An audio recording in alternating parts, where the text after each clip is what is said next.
한일합병 100주년이라는 엄청난 주제인데 이걸 앞으로 한 40분 사이에 요약을 하는 게 어떨지 모르겠습니다만 앞으로 올해 기회가 있으면 여기에 대해서 제 생각나는 대로 말씀을 드릴까 합니다. 더불어 저는 출생이 해방동이기 때문에 올해 이 100주년이라는 이 이야기 들으니까 뭔가 이게 느껴지는 게 있긴 있습니다.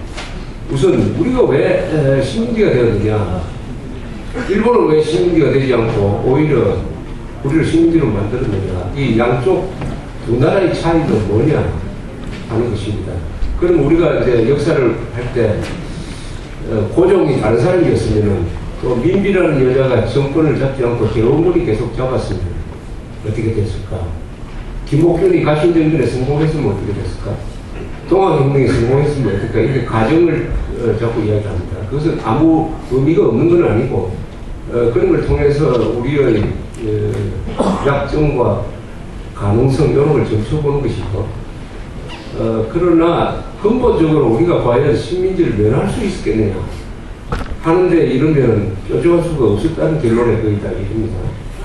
어떤 위대한 인물이 거기 나타났다 하더라도 그 시대에 19세기 말에 조선에 나타났다 하더라도 그 한 사람의 힘으로 이 세계의 변화를 멈출 수 있었겠느냐, 지구의 자전을 어떤 위대한 한 사람이 막을 수 있느냐. 역사의 흐름이라는 것도 지구의 자전과 비견될 정도로 거대한 흐름인데 그것은 그만한 시간과 인간의 노력과 이런 것이 축적된 결과로서 이 역사의 이 강이 흐르는 것이죠. 그런데 위대한 인물 한 사람 나타나가지고 강물이 이쪽으로 흐르는데 이쪽으로 바꿀 수 있느냐? 그런 것은 불가능합니다. 그런데 한국 사람들은 그게 가능하다고 생각해요.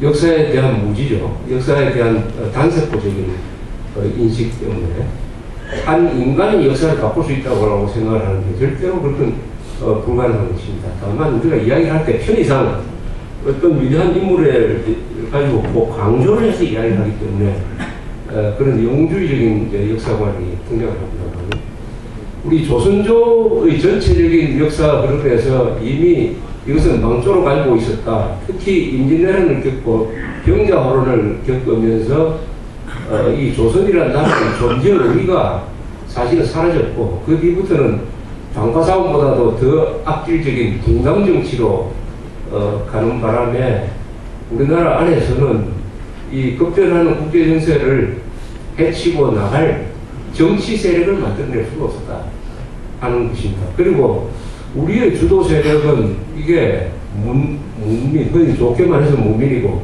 선비고 나쁘게 말하면 이 식자우관급에 속하는 식자우관이란 말이죠. 너무 많이 알아서 다닌 사람들, 이런 사람들이 우리의 주도 세력을 형성하고 있습니다. 근데 일본은 어떠냐? 일본은 여러 가지 이제 근데 막 도쿠가와 막부와 조선조를 비교를 하면은 도쿠가와 막부가 조선조보다도 훨씬 더 생산력이 있었고 훨씬 더 개방적이었고 훨씬 더 지도층이 우수했다 하는 것을 인정해 줍니다. 그리고 동시에 결정적인 차이는 일본에서 명치유신을 주도한 사람들은 군인이었다, 무사였다. 우리는 선비대였다. 선비와 무사의 차이의 그 바탕에는 뭐가 있느냐? 무사들은 뭘 하더라도 항상 이거 실력을 중시한다. 그러나 선비들은 명분을 중시한다. 명분과 실력을 중시하는 사람들, 이런 차이가 있고, 그 다음에 이 세계 정세의 큰 변화에서 당시에 동아시아에서 일어나고 있던 즉 서세 동점 시절에 유럽의 제국주의 세력이 중국에 들어와서 아편전쟁을 통해서 영국이 중국을 이기고 그 이후에 중국에 대한 지도력이 동아시아에서도 아주 약화되면서 중국이 뜯어먹히는 한 100여 년간 뜯어먹히는 그런 시대로 들어가고 있었을 예였습니다. 제국주의 시절이 끝물이지만 한참 동아시아에서는 기승을 부리고 있던 이 시점에서 일본이 먼저 건너가를 했다. 한국, 일본, 중국에서 일본이 먼저 건너가를 했다. 그 시점으로 보통 1868년에 명치유신으로 잡습니다. 일본이 스스로 힘으로 근대화를 했다. 여기서 근대화라는 의미는 뭡니까? 첫째, 서구의 문물을 받아들인다. 법을 받아들인다. 정부 제도를 받아들인다. 특히 군사 제도를 받아들여가지고 군대를 신식 군대로 만든다 하는 것을 일본이 먼저 시작을 했다. 물론 일본은 명치유신을 하는 동안에 많은 그 국내 소란이 있었습니다. 명치유신이 성공하기까지 국내에서 내전이 한 4번쯤 있었습니다. 우리나라는 명치유신이 아주 평화적으로 이루어졌다고 착각하는 경우가 많은데, 명치유신을 통해서 일본에서 네 번의 전쟁이 있었고, 명치유신 주력 세력이 아마 반 정도는 죽었을 거예요. 그러나 살아남은 사람은 아주 그 뒤에 영화를 누리게 되었습니다만, 그만큼 피비린내 나는 권력 투쟁을 겪어서, 그러나 일단 내부적인 권력의 통일이 이루어졌다.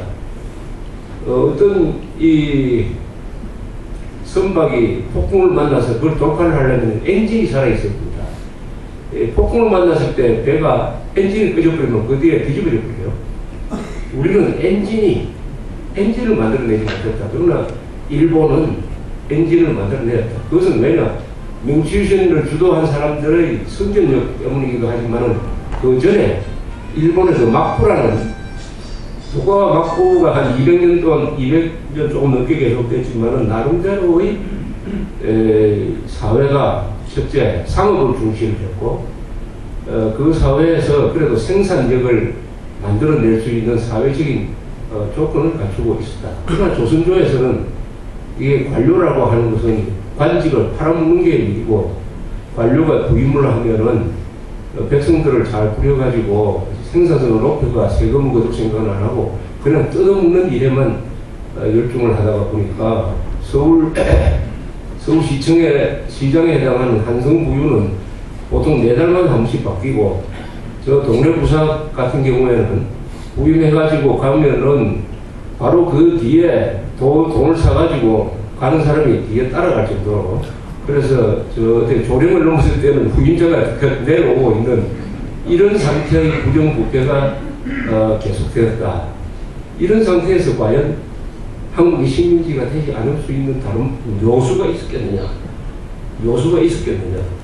그걸 이등방문이 나쁜 놈이고 고종이 어리석고 이완용이 매국노고 이런 식으로 이야기를 하면은 뭐 스트레스 해소는 되겠지만은, 그럼 이완용 없었으면 한국은 식민지가 안 됐겠느냐?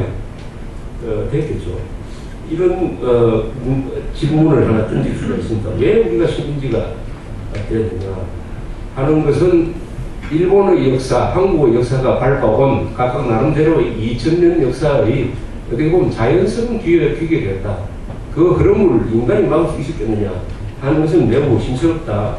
우리가 지금 할 수 있는 것은 왜 우리가 식민지가 되었느냐 하는 것을 반성을 하는 거죠.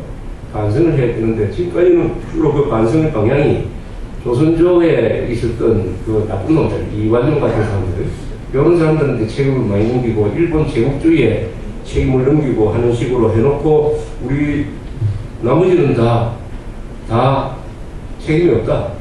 특히 고종, 한국에서는 요새 이상하게 고종에 대해서 많은 우호적인 기사가 있습니다.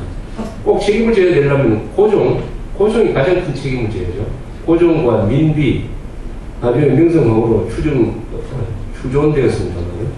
두 사람, 그리고 대원군까지 포함하면 이런 권력자가 책임을 져야 되는데, 이 세 사람에 대해서는 별로 책임도 안 지우고 이화를 하고 하는, 이런 아주 100년이 지났지만은 왜 우리가 식민지가 됐느냐 하는 데 대한 과학적인 역사학적인 접근 방법이 아직도 제대로 이루어지지 않고, 이것을 또 친일파가 운운하면서 오늘날 한국 정치에서 선동의 무기로 지금 써먹고 있다. 우선 원점에서 다시 살펴야 될 것입니다.